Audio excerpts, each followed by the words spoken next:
आज से सिख श्रद्धालुओं के लिए खुल रहा है करतारपुर कॉरिडोर। झांसी में आज रक्षा मंत्री करेंगे राष्ट्र रक्षा समर्पण पर्व का शुभारंभ। पीएम मोदी आज शिमला में स्पीकर सम्मेलन को करेंगे संबोधित और जयपुर में आज भारत और न्यूजीलैंड के बीच T20 सीरीज का पहला मुकाबला। देश की सभी बड़ी खबरों के लिए देखिए टॉप 9 राष्ट्र। सिख श्रद्धालुओं के लिए आज से करतारपुर कॉरिडोर खुल रहा है। केंद्र सरकार ने गुरु नानक जयंती से 2 दिन पहले ही कॉरिडोर खोलने का ऐलान कर दिया है। पहले जत्थे में 250 श्रद्धालु पाकिस्तान जाएंगे। इसके लिए वैक्सीनेशन सर्टिफिकेट के साथ साथ 72 घंटे से कम समय की RT-PCR टेस्ट की रिपोर्ट भी देनी होगी। गृह मंत्री अमित शाह ने कहा है कि ये फैसला बड़ी संख्या में सिख तीर्थयात्रियों को लाभान्वित करेगा। आजादी के अमृत महोत्सव के तहत उत्तर प्रदेश के झांसी में 3 दिन का राष्ट्रीय रक्षा समर्पण पर्व आज से शुरू हो रहा है। रक्षा मंत्री राजनाथ सिंह दोपहर करीब 1:30 बजे रक्षा मंत्रालय और उत्तर प्रदेश सरकार की ओर से आयोजित समारोह की शुरुआत करेंगे। इसके बाद रक्षा मंत्री हाथी ग्राउंड में सेना के हथियारों की प्रदर्शनी को देखेंगे। पीएम मोदी 19 नवंबर को महारानी लक्ष्मीबाई के 193वें जन्मदिन के मौके पर झांसी में किले का निरीक्षण करेंगे और म्यूजियम में उनसे जुड़ी चीजों को देखेंगे। इस दौरान पीएम मोदी झांसी में कई परियोजनाओं की शुरुआत भी करेंगे। पीएम झांसी में सबसे हल्के लड़ाकू हेलीकॉप्टर लाइट कॉम्बैट हेलीकॉप्टर को सेना को सौंपेंगे। इसके अलावा पीएम मोदी झांसी में 100 नए सैनिक स्कूलों का शुभारंभ भी करेंगे। पीएम मोदी आज शिमला में आयोजित स्पीकर कॉन्फ्रेंस में वीडियो कॉन्फ्रेंसिंग के जरिए जुड़ेंगे। लोकसभा अध्यक्ष ओम बिरला ने स्पीकर कॉन्फ्रेंस के 100 साल पूरे होने पर देश के सभी विधानसभा अध्यक्षों की बैठक बुलाई है। ये सम्मेलन 19 नवंबर तक चलेगा। 100 साल पहले 1921 में शिमला में पहला अखिल भारतीय पीठासीन अधिकारियों का सम्मेलन आयोजित किया गया था। वित्त मंत्री निर्मला सीतारमण अर्थव्यवस्था की रिकवरी के लिए आज बैंकर्स के साथ साथ राज्यों के वित्त मंत्रियों से भी चर्चा करेंगे। फाइनेंस सेक्रेटरी टीवी सोमनाथन के मुताबिक वित्त मंत्री के साथ बैठक में केंद्र शासित प्रदेशों के प्रतिनिधि भी शामिल होंगे। बैठक में पूंजीगत खर्चों और बड़े इंफ्रा प्रोजेक्ट पर चर्चा की जाएगी। अमेरिकी दवा कंपनी फाइजर ने ऐलान किया है कि वो दुनिया के 95 गरीब देशों के लोगों को सस्ते में कोरोना की दवाई उपलब्ध करवाएगी। कंपनी ने इन देशों में कोरोना की दवाई सस्ते में बनाने और बेचने की इजाजत के एक सौदे की घोषणा की है। फाइजर ने कोरोना से बचाव के लिए बनाई गोली को भी अमेरिकी प्रशासन से मंजूरी देने की अपील की है। मणिपुर के इंफाल में उग्रवादी हमले में शहीद हुए असम राइफल्स के कर्नल विप्लव त्रिपाठी के बेटे अबीर को कैंडल मार्च निकालकर श्रद्धांजलि दी गई। इस दौरान लोगों ने कहा कि अबीर का कोई दोष नहीं था। इसके अलावा लोगों ने हमले में मारे गए सभी बहादुरों को भी श्रद्धांजलि दी। भारत और न्यूजीलैंड के बीच T20 मैचों की सीरीज का पहला मैच आज जयपुर में शाम 7 बजे से खेला जाएगा। मैच से पहले टीम के कप्तान रोहित शर्मा ने कहा कि सभी खिलाड़ी मशीन नहीं हैं जो लगातार मैदान पर आए। वर्कलोड मैनेजमेंट जरूरी है। विराट कोहली पर रोहित शर्मा ने कहा कि कप्तानी छोड़ने के बाद भी वो अहम खिलाड़ी हैं। इस सीरीज के साथ टीम के नए हेड कोच राहुल द्रविड़ ने अपनी जिम्मेदारी संभाल ली है। दिल्ली और एनसीआर में जानलेवा प्रदूषण में लोगों का जीना मुहाल हो रहा है। दिवाली के बाद से दिल्ली और उसके आसपास दम घोंटू हवा ने बीमारियों की लगातार बढ़ा दी है और कई बीमार भी देखने को मिले हैं। आज प्रदूषण पर देश की सबसे बड़ी अदालत सुप्रीम कोर्ट में अहम सुनवाई होनी है। पर्यावरण मंत्रालय और दिल्ली की सरकार प्रदूषण को कम करने के लिए उठाए जाने वाले कदमों को लेकर सुप्रीम कोर्ट में हलफनामा देगी। दिल्ली एनसीआर में जानलेवा हवा से जुड़ी हर खबर के लिए देखिए टॉप 9 सांस पर संकट। दिल्ली एनसीआर में सांस पर संकट बरकरार है। आज भी प्रदूषण खतरनाक स्तर पर बना हुआ है। कल के मुकाबले हवा की क्वालिटी और खराब हुई है। दिल्ली में आज सुबह AQI यानी कि एयर क्वालिटी इंडेक्स 379 दर्ज किया गया है, जबकि नोएडा में तो हाल और भी बुरा है। नोएडा में आज सुबह में एयर क्वालिटी इंडेक्स 517 दर्ज किया गया है, जबकि गुरुग्राम में AQI 379 दर्ज किया गया है। 141 शहरों की सूची में दिल्ली तीसरा सबसे प्रदूषित शहर है। पहले स्थान पर हरियाणा का जिंद और मानेसर है। दिल्ली एनसीआर में प्रदूषण के गंभीर हालात को लेकर आज सुप्रीम कोर्ट में अहम सुनवाई होगी। कल पर्यावरण मंत्रालय ने सुप्रीम कोर्ट के निर्देश पर बैठक कर प्रदूषण को काबू करने की रणनीति बनाई है। पिछली 2 सुनवाई में सुप्रीम कोर्ट प्रदूषण को कम करने के उपायों में सुस्ती को लेकर केंद्र और दिल्ली सरकार को फटकार लगा चुकी है। आज केंद्र और दिल्ली सरकार प्रदूषण को कम करने को लेकर उठाए जाने वाले कदमों की जानकारी कोर्ट को देंगे। Commission for air quality management ने 4 राज्यों के साथ बैठक कर प्रदूषण को कम करने के लिए कुछ जरूरी कदम उठाने का फैसला किया है। दिल्ली एनसीआर में केवल गैस से चलने वाली इंडस्ट्री ही चलेंगी। दिल्ली के 300 किलोमीटर के दायरे में कुल 11 थर्मल प्लांट में से 5 थर्मल प्लांट ही चल सकेंगे। बाकी थर्मल प्लांट 30 नवंबर तक बंद रहेंगे। जरूरी सेवाओं में लगे ट्रकों को छोड़कर सभी ट्रकों की एंट्री दिल्ली में 21 नवंबर तक के लिए बंद है, जिसे आगे भी बढ़ाया जा सकता है। Commission for air quality management ने इसके अलावा कई और फैसले लिए हैं। 10 साल पुरानी पेट्रोल और 15 साल से पुरानी डीजल गाड़ियों को सख्ती के साथ बंद किया जाएगा। रेल, मेट्रो, एयरपोर्ट और डिफेंस से जुड़े निर्माण कार्यों को छोड़कर सभी तरह के निर्माण कार्यों को बंद किया जाएगा। एनसीआर में काम करने वालों में से 50% कर्मचारी वर्क फ्रॉम होम करेंगे। पर्यावरण मंत्रालय की ओर से इन फैसलों को आज सुप्रीम कोर्ट में होने वाली सुनवाई में रखा जाएगा। दिल्ली एनसीआर में प्रदूषण को कम करने के लिए commission for air quality management ने एनसीआर के इलाकों में भी सभी स्कूल, कॉलेज और एजुकेशनल इंस्टीट्यूट को अगले आदेश तक बंद करने का फैसला किया है। ऑनलाइन पढ़ाई जारी रहेगी। दिल्ली में पहले ही सोमवार से स्कूल बंद है। इसके अलावा डीजी जनरेटर पर प्रतिबंध रहेगा। कमीशन ने एंटी स्मोक गन और स्प्रिंकलर के भरपूर इस्तेमाल की सिफारिश की है। दिल्ली के पर्यावरण मंत्री गोपाल राय ने पराली जलाने से प्रदूषण को लेकर केंद्र की ओर से सुप्रीम कोर्ट में दायर हलफनामे पर सवाल उठाए हैं। गोपाल राय ने कहा है कि केंद्र के हलफनामे में पराली से प्रदूषण का डाटा 4% के साथ 40% भी है, तो हम कौन सा डाटा सही माने। उन्होंने कहा कि दिल्ली सरकार के सभी सरकारी दफ्तरों में वर्क फ्रॉम होम किया जा चुका है। दिल्ली के डिप्टी सीएम मनीष सिसोदिया ने एक बार फिर कहा है कि प्रदूषण के लिए सिर्फ दिल्ली जिम्मेदार नहीं है। उन्होंने कहा कि पंजाब और हरियाणा में पराली जलाने से दिल्ली में प्रदूषण बढ़ता है, जबकि हरियाणा के गृह मंत्री अनिल विज ने कहा कि प्रदूषण के लिए केजरीवाल जिम्मेदार है। वो बताएं कि प्रदूषण कम करने के लिए क्या क्या कदम उठाए हैं। दिल्ली में खतरनाक स्तर तक पहुंचे प्रदूषण को कंट्रोल करने के लिए दिल्ली परिवहन विभाग अब उन गाड़ियों का 10,000 रुपए तक चालान करेगी जिन गाड़ियों का प्रदूषण सर्टिफिकेट नहीं होगा। इसके लिए सोमवार से दिल्ली के 400 से ज्यादा पेट्रोल पंपों पर करीब 1600 सिविल डिफेंस वॉलंटियर को तैनात किया जाएगा। कल पेट्रोल पंपों पर इस अभियान के लिए सिविल डिफेंस वॉलंटियर्स को डेमो दिया गया। दिल्ली में दम घोटू हवा की वजह से लोग भी बिना जरूरी घरों से कम निकल रहे हैं। लोगों के घरों से बाहर कम निकलने की वजह से रेहड़ी पटरी वालों के साथ फुटपाथ पर खाने पीने के स्टॉल लगाने वालों की कमाई पर असर पड़ने लगा है। कई स्ट्रीट वेंडर्स दिवाली से पहले जितने की बिक्री कर लेते थे, अब उसमें काफी ज्यादा कमी आ गई है। सियासी पूर्वांचल एक्सप्रेसवे पर आज समाजवादी पार्टी अध्यक्ष अखिलेश यादव की गाजीपुर से लखनऊ तक रथ यात्रा, प्रियंका गांधी वाड्रा का आज चित्रकूट में महिलाओं के साथ संवाद और पंजाब में प्रत्याशियों को लेकर कांग्रेस प्रदेश अध्यक्ष सिद्धू ने क्या कहा है। राजनीति से जुड़ी अहम खबरों के लिए देखिए टॉप 9 सियासी संग्राम। पूर्वांचल एक्सप्रेसवे उद्घाटन के साथ ही सियासी अखाड़े का केंद्र बन गया है। समाजवादी पार्टी अध्यक्ष अखिलेश यादव आज गाजीपुर से लखनऊ तक विजय संकल्प रथ यात्रा निकालेंगे, जो पूर्वांचल एक्सप्रेसवे से होकर गुजरेगी। यात्रा के दौरान अखिलेश बाराबंकी, अमेठी, अयोध्या, सुल्तानपुर, अम्बेडकर नगर, आजमगढ़, मऊ में जनसंपर्क और सभाएं भी करेंगे। इससे पहले पीएम मोदी ने मंगलवार को सुल्तानपुर में पूर्वांचल एक्सप्रेसवे का लोकार्पण किया। पीएम एक्सप्रेसवे पर सुपर हरक्यूलिस विमान से उतरे। विपक्ष पर निशाना साधते हुए पीएम ने कहा कि पिछली सरकारों ने धोखा किया। यूपी में पिछली सरकारों ने कनेक्टिविटी की चिंता किए बिना ही औद्योगिकरण के बड़े बड़े सपने दिखाए। कांग्रेस की राष्ट्रीय महासचिव प्रियंका गांधी वाड्रा आज धर्मनगरी चित्रकूट से विधानसभा चुनावी बिगुल फूकेंगी। प्रियंका चित्रकूट के रामघाट पर महिलाओं के साथ संवाद लड़की हूँ लड़ सकती हूँ शुरू करेंगी। इसके लिए करीब 3000 महिलाओं को इकट्ठा करने की तैयारी है। चित्रकूट में प्रियंका भगवान कामतानाथ के दर्शन भी करेंगी।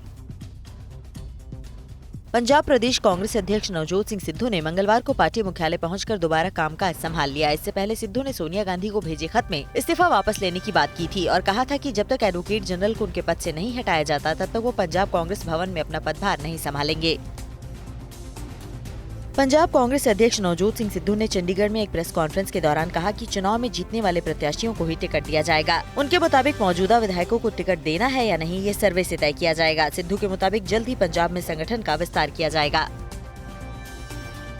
सीबीआई और ईडी के निदेशकों को अपने अपने पद पर अब 5 साल तक बनाए रखने की केंद्र सरकार के अध्यादेश को सुप्रीम कोर्ट में चुनौती दी गई है। याचिका में दोनों अध्यादेशों को गैर कानूनी करार देने की मांग की गई है। उधर मामले पर कांग्रेस नेता मल्लिकार्जुन खड़गे ने कहा है कि बीजेपी सब कुछ कंट्रोल करना चाहती है, जिससे लगता है कि जैसे इनकी 100 सालों तक राज करने की मंशा है।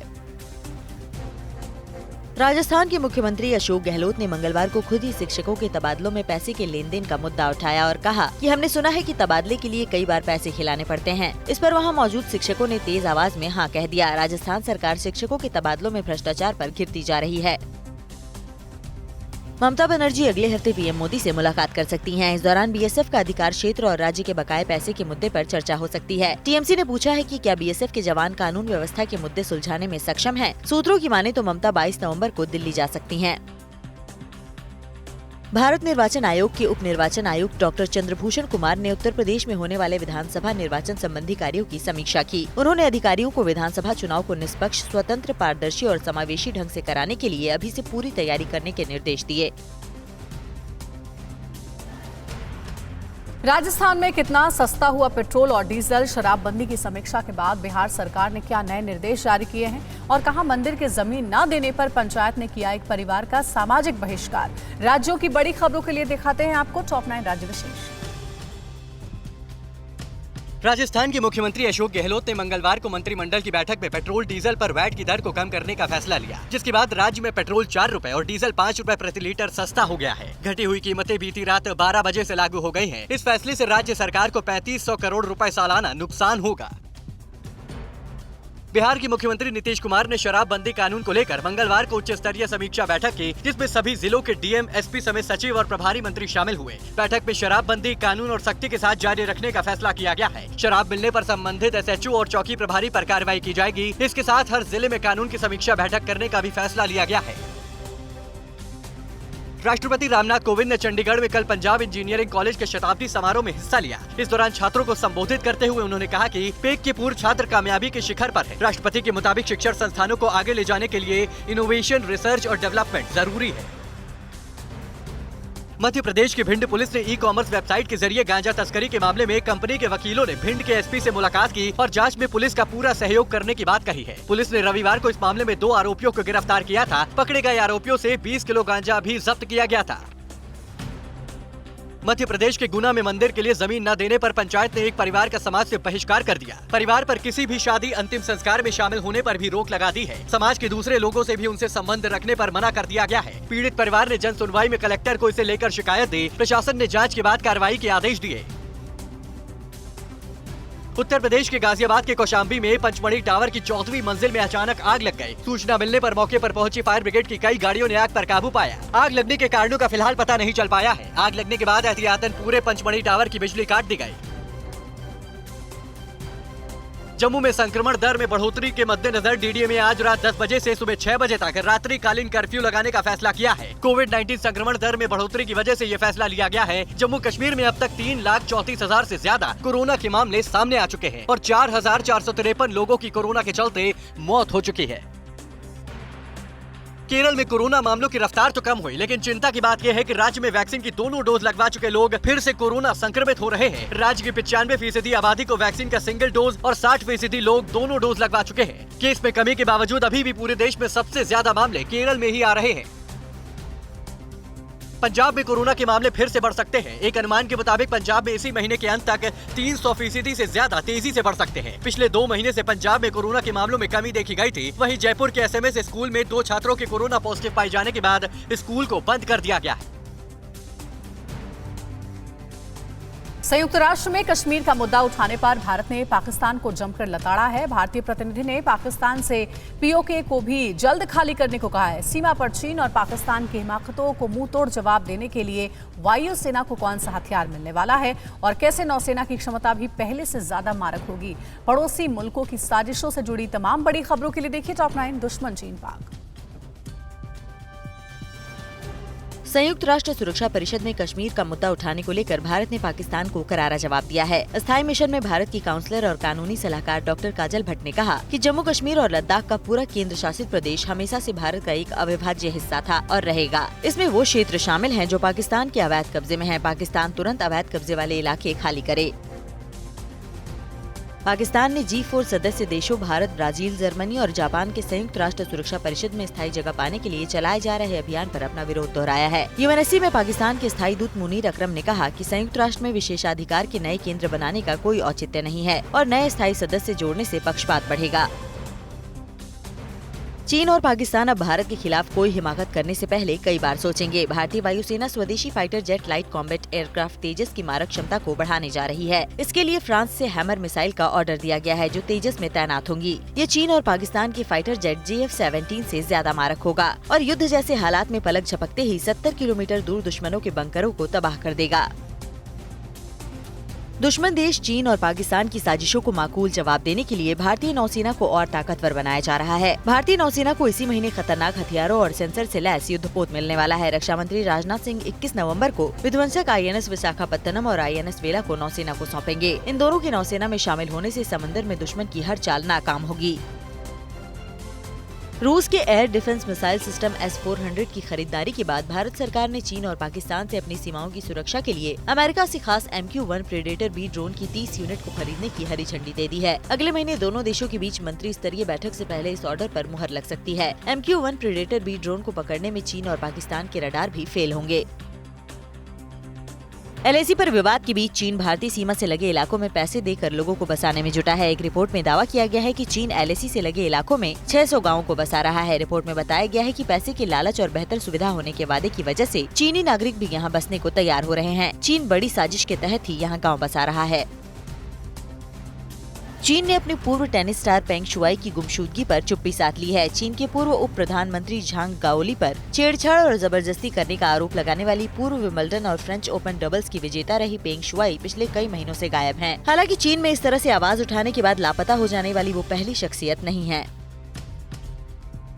अरब की मीडिया ने अफगानिस्तान के मौजूदा मानवीय संकट के लिए पाकिस्तान को जिम्मेदार ठहराया है। अल अरबिया के मुताबिक अफगानिस्तान में तालिबान को पैदा करने वाला, उसकी फंडिंग करने वाला और उसका संरक्षक पाकिस्तान ही है। अल अरबिया ने कहा है कि अफगानिस्तान के लोगों की मदद करने का फायदा उठाने और तालिबान को मान्यता दिलाने के नाम पर पाकिस्तान अपने हित साध रहा है। आतंकियों को पालने वाला पाकिस्तान अब तहरीके तालिबान और तहरीके लब्बैक पाकिस्तान जैसे आतंकी संगठनों से मिलकर कड़ी चुनौतियों से घिर चुका है। ऐसे संगठनों के खिलाफ दिखावे की कार्रवाई को पाक सेना प्रमुख जनरल बाजवा ने आतंक के खिलाफ पाकिस्तान का युद्ध करार दिया है। बाजवा ने कहा है कि आंतरिक सुरक्षा और सीमा सुरक्षा के लिए पूरी सेना और आम लोगों की एकजुटता की जरूरत है। आर्मेनिया और अजरबैजान में एक बार फिर से जंग छिड़ गई है। आर्मेनिया ने अजरबैजान के हमले से बचाव के लिए रूस से मदद मांगी है। उधर युगांडा की राजधानी कंपाला में कल 2 बड़े धमाके हुए। धमाके के पास के होटल में ठहरी भारतीय पैरा बैडमिंटन टीम सुरक्षित है और अंतरिक्ष में रूस की जंगी होड़ को लेकर अमेरिका भड़का हुआ है। रूस ने बातचीत की पेशकश की है। ग्लोबल टेंशन से जुड़ी दुनिया की सभी अहम खबरें देखते हैं top 9 world battle ground. Armenia और अजरबैजान के बीच एक बार फिर जंग शुरू हो गई। दोनों देशों के बीच भीषण सैन्य झड़प में अजरबैजान ने आर्मेनिया के 15 जवानों को मौत के घाट उतार दिया, जबकि 12 सैनिकों को बंधक बना लिया। आर्मेनिया ने अजरबैजान के हमले का वीडियो भी जारी किया। इस बीच आर्मेनिया ने अपने सैनिकों को छुड़ाने और कब्जाई जमीन को वापस दिलवाने के लिए रूस से मदद मांगी है। युगांडा की राजधानी कंपाला में कल एक के बाद एक 2 बड़े आत्मघाती धमाके हुए। इस धमाके में 3 लोगों के मारे जाने की खबर है, जबकि कई बुरी तरह घायल हैं। धमाके के बाद से इलाके में अफरा तफरी मच गई। पहला धमाका एक होटल के पास हुआ, जबकि दूसरा धमाका संसद भवन के पास हुआ। इन धमाकों को युगांडा सरकार को अस्थिर करने की कोशिश बताया जा रहा है। अफगानिस्तान की राजधानी काबुल के सबसे बड़े होलसेल मार्केट में कल आग लग गई। आग लगने से पूरे इलाके में अफरा तफरी मच गई। फायर ब्रिगेड की टीम घंटों की मशक्कत के बाद आग पर काबू पाने में सफल रही। आग लगने के दौरान यहां धमाके की आवाजें भी सुनाई दी। अभी ये पता नहीं चल पाया है कि किसी की साजिश है या फिर हादसा। तुर्की ने अत्याधुनिक STM 500 मिनी पनडुब्बी का निर्माण अगले साल से शुरू करने का ऐलान किया है। ये पनडुब्बी पारंपरिक पनडुब्बी के आकार की तुलना में करीब आधी है। तुर्की इसे अपनी समुद्री सीमाओं की रक्षा के लिए तैनात कर सकता है, लेकिन रक्षा विशेषज्ञों के मुताबिक तुर्की इसे पाकिस्तान को भी बेच सकता है, जिससे भारत की चिंता बढ़ गई है। 15 नवंबर को अंतरिक्ष में अपने पुराने सैटेलाइट को नष्ट करने के लिए रूस के एंटी सैटेलाइट मिसाइल टेस्ट पर अमेरिका भड़क गया है। अमेरिका ने कहा है कि रूस ने अंतरिक्ष की सुरक्षा के साथ खिलवाड़ किया। अमेरिका के कड़े विरोध के बाद रूस ने कहा है कि वो अमेरिका समेत दूसरे देशों के साथ अंतरिक्ष सुरक्षा के मुद्दे पर चर्चा करने के लिए तैयार है। हालांकि रूस ने कहा कि अमेरिका भी अंतरिक्ष में स्ट्राइक सिस्टम तैनात करने में लगा है। ब्लैक सी और बाल्टिक इलाके में रूस की बढ़ती दादागिरी को लेकर नाटो ने उसे सख्त संदेश दिया है। नाटो ने कहा है कि यहाँ मित्र राष्ट्रों की मौजूदगी और वॉर रिहर्सल सुरक्षा को लेकर उठाया गया कदम है, न कि किसी पर हमला करने के लिए। नाटो के जनरल सेक्रेटरी ने कहा है कि हम किसी भी चुनौती का मुंहतोड़ जवाब देने में सक्षम हैं। पोलैंड और बेलारूस की सीमा पर शरणार्थियों के जमावड़े को लेकर दोनों देशों के बीच तनाव बढ़ता जा रहा है। पोलैंड लगातार बेलारूस की ओर से उसकी सीमा में घुसने की कोशिश करने वाले शरणार्थियों को रोकने के लिए पानी की बौछार कर रहा है। सीमा पर लगाए गए कटीले तारों को भी शरणार्थी तोड़ने की कोशिश कर रहे हैं। पोलैंड में शरण लेने के लिए शरणार्थी बच्चों को सिगरेट की बट से जलाकर सहानुभूति पाने की भी कोशिश कर रहे हैं। तालिबान सरकार के डिप्टी पीएम मुल्ला अब्दुल गनी बरादर अखुंद ने काबुल दौरे पर आए ईरान के राष्ट्रपति के विशेष दूत से मुलाकात की। दोनों देशों के प्रतिनिधियों के साथ हुई इस मुलाकात में द्विपक्षीय संबंधों को और मजबूत करने पर बात हुई। ईरान शुरू से ही तालिबान का समर्थक रहा है। दोनों देशों ने व्यापार और सीमा सुरक्षा को लेकर सहयोग बढ़ाने पर सहमति जताई। हाल के दिनों में बढ़ते आतंकी हमले को लेकर तालिबान ने अफगानिस्तान में आतंकी संगठन इस्लामिक स्टेट के खिलाफ ऑपरेशन को तेज कर दिया है। तालिबान ने कंधार प्रांत में इस्लामिक स्टेट की खुरासान गुट और इराक में सक्रिय गुटों के खिलाफ बड़ा अभियान चलाया। इस अभियान में IS के 4 आतंकियों को मार गिराने और 10 को गिरफ्तार करने का दावा किया गया। अड़ी सोमवार से शुक्रवार शाम 6 बजे सिर्फ TV9 भारतवर्ष पर।